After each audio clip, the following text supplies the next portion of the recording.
శరణు శరణు జగన్నాథ నీ సన్నిధి చేరినాము ఆదరించి ఆదుకోగ వేగమే రావా. శరణు శరణు జగన్నాథ నీ సన్నిధి చేరినాము ఆదరించి ఆదుకోగ వేగమే రావా.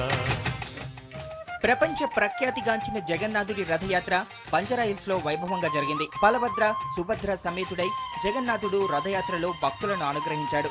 9 రోజుల పాటు దుర్గా ఆలయంలో పూజలు అందుకున్న ఉత్సవమూర్తులు తిరిగి జగన్నాథ ఆలయానికి విచ్చేశారు.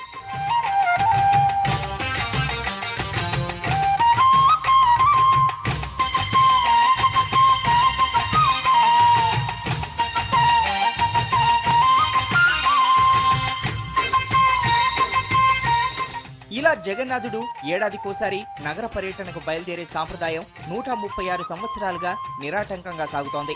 ఒరిస్సాలో జరిగే సాంప్రదాయాలను మన దగ్గర తూచా తప్పకుండా ఆచరిస్తున్నారు ఆలయ అర్చకులు. ఉత్సవమూర్తులను మళ్లీ తిరిగి తీసుకువచ్చే యాత్రను బహుడ యాత్రగా అభివర్ణిస్తారు. ఉత్సవమూర్తులను భక్తులు అందరూ తాకి దర్శించుకోవడం ఈ యాత్ర ప్రత్యేకత అని చెబుతున్నారు పండితులు. ఒరియా వాళ్ళు బహుడ యాత్ర అంటారు. అంటే స్వామివారు తిరిగి వచ్చే యాత్ర ఇది. ఇవి 3 మూల విగ్రహాలు.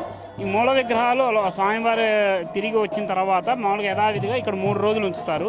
ఇక్కడ అందరూ భక్తులందరూ వచ్చి దర్శనం చేసుకుని పూజలు అవి చేసుకోవచ్చు. ఇక్కడ దీనికి ప్రత్యేకత ఏంటంటే ఈ తిరిగి వచ్చిన తర్వాత ఈ విగ్రహాలన్నింటినీ మళ్ళీ అందరూ తాకవచ్చు అన్నమాట. 9 రోజులు ఉత్సవమూర్తులు ఎందుకు దుర్గామాత ఆలయంలో ఉంటారన్న విషయాన్ని పండితులు ఈ విధంగా వివరిస్తున్నారు. గోండిచా మాతని అక్కడ ఒరిస్సాలో పూరి జగన్నాథ స్వామి అక్కడికి తీసుకెళ్తారు స్వామివారిని.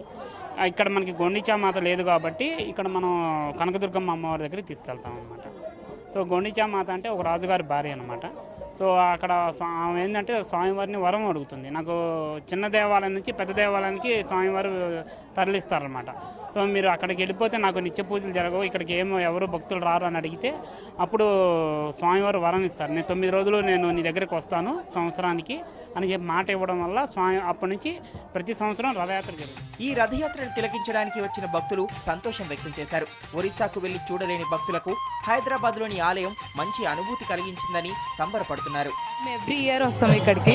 చాలా చాలా చాలా బాగా చేస్తారు. ఇంకా ఇది అవుతుండే కొద్దీ, పూజ జరుగుతుండే కొద్దీ ఇంకా 1 ఇయర్కి ఇంకా చాలా చాలా డెవలప్ అవుతుంది. ఇంకా అవ్వాలనేసి కోరుకుంటాము. ఇప్పటికైతే 5 సంవత్సరాలు అయ్యింది టెంపుల్ మొదలయ్యి. జన్మలో పాపం ఉంటే ఈ రోజు దర్శనం చేసుకుంటే ఖయం అవుతుంది. దాని గురించి మనం వచ్చినాము. చాలా పుణ్యం రోజు ఇలా బార్డర్. మళ్ళా రేపు తులాగదేశ్ ఉంటుంది. ఈ 3 రోజులు జగన్నాథ ఆలయం బయట ఉత్సవమూర్తులను ఉంచుతారు. 21వ తేదీన ఉత్సవ ఘట్టం ముగిసిన తర్వాత తిరిగి ఆలయంలోకి తీసుకెళ్తారు. దుర్గాదేవి ఆలయం నుంచి జగన్నాథ రథయాత్ర పూరి టెంపుల్ కి సాఫీగా సాగింది. ఈ 3 రోజుల పాటు ఉత్సవమూర్తులను ఆరు బయట భక్తుల దర్శనార్థం ఉంచుతారంట. అయితే ఈ 3 రోజుల పాటు ఈ విగ్రహమూర్తులను దర్శించుకున్న వారికి కోటి జన్మల పాపాలు తీరుతాయని భక్తుల ప్రగాఢ నమ్మకం. కెమెరా పర్సన్ మహేష్ తో హరిత, V6 న్యూస్, హైదరాబాద్. శరణు శరణు జగన్నాథ నీ సన్నిధి చేరినాము ఆదరించి ఆదుకోగ వేగమే రావా. శరణు శరణు జగన్నాథ నీ సన్నిధి చేరినాము ఆదరించి ఆదుకోగ వేగమే రావా.